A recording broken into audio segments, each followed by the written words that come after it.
Starmer's political career teeters on the brink of collapse, engulfed by a maelstrom of explosive allegations. The accusations emanating from Bangladesh are merely the tip of a festering iceberg. A mountain of damning evidence threatens to shatter the Labour Party to its core. This isn't solely about murky foreign dealings. Starmer's domestic failures are mounting with alarming speed, creating a perfect storm that could obliterate Labour's electoral prospects. The NHS is in crisis, a national disgrace marked by unacceptable waiting times and a mass exodus of healthcare professionals. Simultaneously, house prices have soared, leaving countless families struggling to afford even basic shelter. These blunders, far from isolated incidents, represent a catastrophic failure of leadership that could cost Labour dearly. Let's dissect Starmer's housing debacle. House prices have skyrocketed by a staggering 20% in just 2 years, a crisis of epic proportions. Labour's response? A deafening silence, a passive observation of the market's fiery collapse. Sarah, a single mother from Manchester, exemplifies the plight of countless families. Her rent has increased by £300 a month, forcing impossible choices between feeding her children and maintaining a roof over their heads. This isn't anecdotal, it's the harsh reality for thousands across the nation. Labour's pledge to build 150,000 new homes annually rings hollow. The actual number falls drastically short, a mere fraction of the promised figure. The shortfall represents a profound failure to address a critical national need. Rent prices are escalating uncontrollably, and Starmer solutions are as effective as using a tennis racket to catch fish. Even Labour supporters are openly expressing their outrage, a damning indictment of his leadership. Housing specialists, economists, and urban planners unanimously condemn Labour's ineffective policies, highlighting the lack of urgency and strategic understanding needed to tackle this complex issue.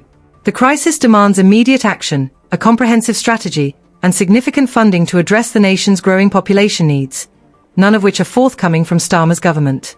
The NHS, once a source of national pride, now languishes under Starmer's watch, a shadow of its former self. Over 7 million patients are on waiting lists, some enduring waits exceeding a year for essential care.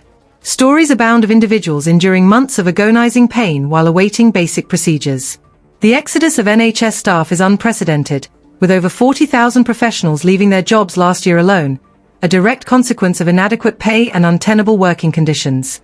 Starmer's promises to fix the NHS are as empty as the hospital beds desperately needed. Even Labour MPs are openly rebelling against his inaction, acknowledging the erosion of public trust in Labour's ability to manage the health service.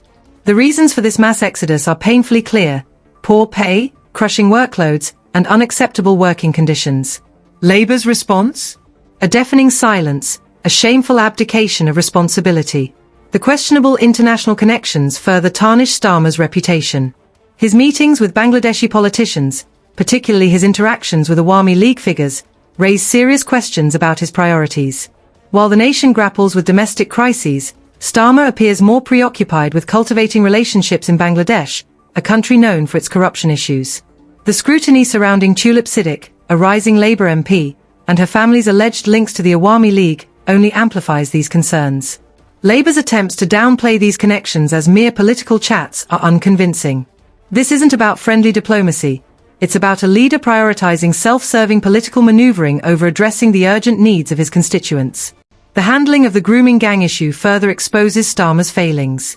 His vague language, his refusal to hold a national inquiry, and his dismissal of calls for accountability as amplifying the far right have rightly provoked widespread outrage.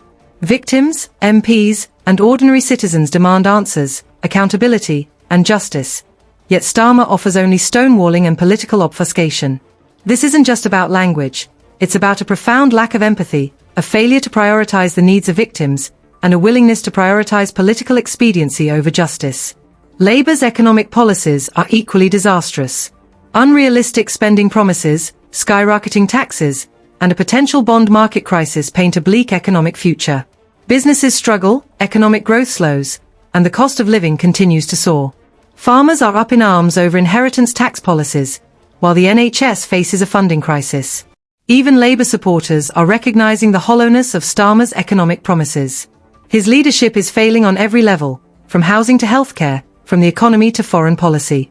The scandals are not isolated incidents, they are interconnected, revealing a pattern of incompetence, indecisiveness, and a profound lack of leadership.